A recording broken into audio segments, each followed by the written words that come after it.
A rehabilitation center for former Al-Shabaab combatants has officially opened in Kismayo, the interim administrative capital of Jubaland State in Somalia. The United Nations Assistance Mission in Somalia and development partners have supported the establishment of similar transition centers in Badoa, Beledweyne and Mogadishu. The Disarmament, Demobilization and Reintegration Center is the fourth facility to be established in Somalia as part of the federal government's national program for the treatment and handling of disengaged combatants. This is a way to make development possible. Without peace, there won't be any development. And this center will help in preventing violent extremism.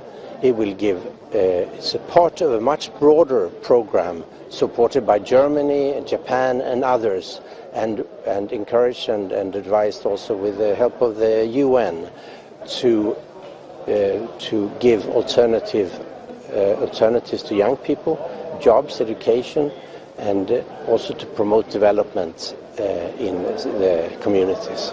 The construction of the center was funded by the German government with support from the United Nations Assistance Mission in Somalia, the federal government of Somalia, Jubaland state government and development partners. Of a comprehensive approach to security, focusing not only on hard security measures such as a strong police and military force, but also on the sort of reconciliatory and rehabilitation aspects of security. And we are confident that this will make an important contribution to bringing lasting peace to the country. The United Nations Assistance Mission in Somalia and development partners have supported the establishment of similar transition centers in Badoa, Beledweyne and Mogadishu. Besides providing vocational training, the centers also offer psychological counseling to ex-combatants to facilitate their reintegration into local communities. Meanwhile, Somalia's President Mohamed Abdullahi Farmajo is asking for urgent food aid as 6 million people face hunger in the country. An estimated 5 million Somalis are in need of food aid after sparse rain-triggered droughts in parts of the country, prompting the president to declare the crisis a national disaster. Farmajo also appealed to the international community to help raise $825 million to prevent the crisis from worsening into a famine.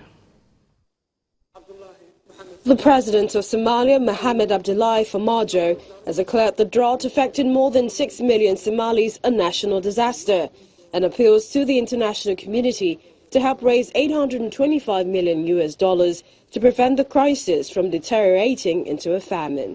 Addressing a high-level meeting on the drought response in Somalia, Farmajo said the drought had depleted livestock, which represents the only asset many Somali people have.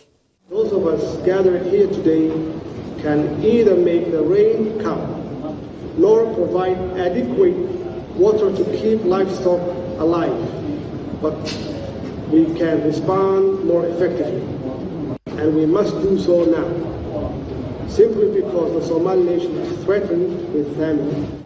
According to the Food Security and Nutrition Analysis Unit and the Famine Early Warning Systems Network that are managed by the United Nations Food and Agricultural Organization, the number of Somalis in need of assistance has risen sharply in recent months, from an estimated 5 million in September 2016 to over 6.2 million today.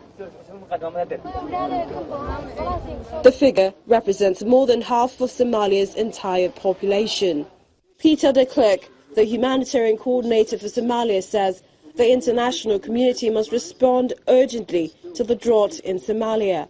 The implications of this declaration would include enforcing tax exemption on the import of critical humanitarian supplies that still attract any form of taxes, temporarily lifting taxes and levies on NGOs to enable them to scale up the delivery of humanitarian assistance, strengthening security at critical areas of humanitarian delivery, including the removal of illegal roadblocks, and firm measures to prevent and penalize diversion of humanitarian assistance.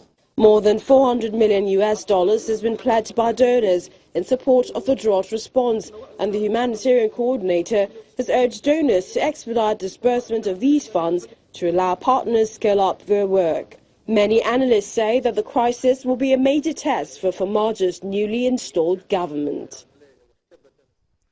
In the meantime, the Food and Agricultural Organization has pointed to conflict, civil insecurity and drought as factors which resulted in about 2.9 million people being declared severely food insecure. The organization added that drought in East Africa late last year heightened food insecurity in several countries in the sub-region.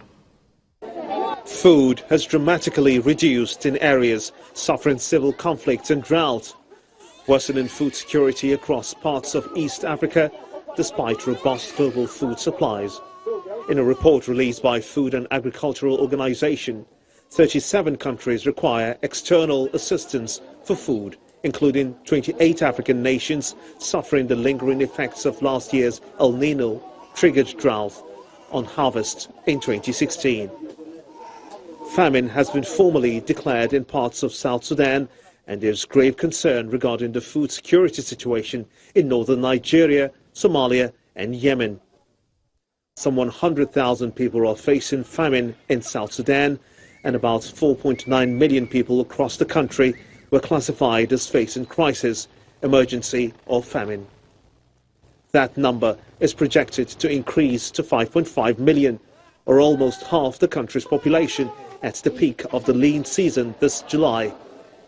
In addition, 8.1 million people in northern Nigeria were facing acute food insecurity conditions and require urgent life-saving response and livelihood protection, despite the above-average cereal harvest in 2016.